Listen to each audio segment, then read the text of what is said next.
Sir আমি যেই জায়গা থেকে এসেছি সেখানে স্যার পুরোপুরি ইসলামিক ধর্মীয় সমাজ ব্যবস্থা রয়েছে। বোন, আপনার প্রশ্নের মধ্যে একটা দ্বন্দ্ব বা বৈপরীত্য রয়েছে। আপনি বলছেন আমার সমাজ ইসলামিক, আবার বলছেন সেখানে পেডোফাইল আছে। স্যার আমি এটাই বলছি যে ওই পেডোফাইলরাই মসজিদে যায়, ওরাই। বোন বোন বোন, আপনি প্রশ্ন করেছেন, এবার একটু চুপ থাকবেন। জি স্যার। আপনার প্রশ্ন তো শেষ হয়ে গেছে, তাই না? আমার উত্তর শুনতে চান কি না? জি স্যার। আমার মতে এটা একটা স্ববিরোধিতা।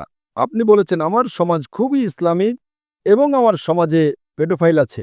দুটোর মধ্যে দ্বন্দ্ব রয়েছে। কোনো ইসলামিক পরিবেশে পেডোফাইল থাকতেই পারে না।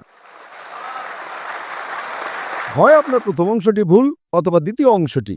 এটা সম্ভবই নয়। আমার সমাজ খুব ইসলামিক, আবার পেডোফাইল আছে। পেডোফাইল মানে বাচ্চাদের সাথে জিনা করা হতেই পারে না। কোন ইসলামিক কিতাবে এই কথা লেখা আছে? কোরআন মাজিদে লেখা আছে? কোন অধ্যায়ে কোন আয়াতে লেখা আছে যে পেডোফাইল হতে হবে? কোন হাদিসে? আপনার এটা বলা উচিত যে আমার সমাজ মনে করে যে তারা খুব ইসলামিক, তাহলে আমি মানতে পারি। স্যার আমার এটাই প্রশ্ন যে সেখানে এই ধার্মিক লোকেরাই পেডোফাইল। মন আপনাকে প্রথমে স্বীকার করতে হবে আমার কথা। যদি আপনি স্বীকার না করেন তাহলে আমার উত্তর এখানেই শেষ। ঠিক আছে স্যার, আমার প্রশ্নের ধরনটি ভুল। ধরন ভুল নয়, প্রশ্নটাই ভুল। আপনি ভুল। আপনি আপনার সমাজের উপরেই অভিযোগ আনছেন। প্রথমে বলছেন ইসলামিক, তারপর বলছেন পেডোফিলিয়া। দুটোই ভুল।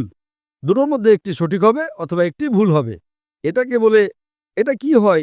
আপনি মিডিয়াকে শুনে শুনে পুনরাবৃত্তি করেন। দুটোই তো সঠিক হতে পারে না। যদি দুটোই সঠিক হয় তাহলে নাউজুবিল্লাহ কোরআনে ভুল আছে। কোথায় কোরআনে লেখা আছে যে বাচ্চাদের সাথে যে না করো? তো অনেক সময় মিডিয়ার এটাই কাজ। অভিযোগ লাগাও, প্রশ্ন করো, যা কিছু বলে দাও। কোরআন মাজিদে সূরা হুজরাতে লেখা আছে, সূরা নাম্বার ৪৯ আয়াত নাম্বার ৬, যে যখনই কোনো তথ্য আসে তা পুনরাবৃত্তি করার আগে তুমি তা যাচাই তদন্ত করো।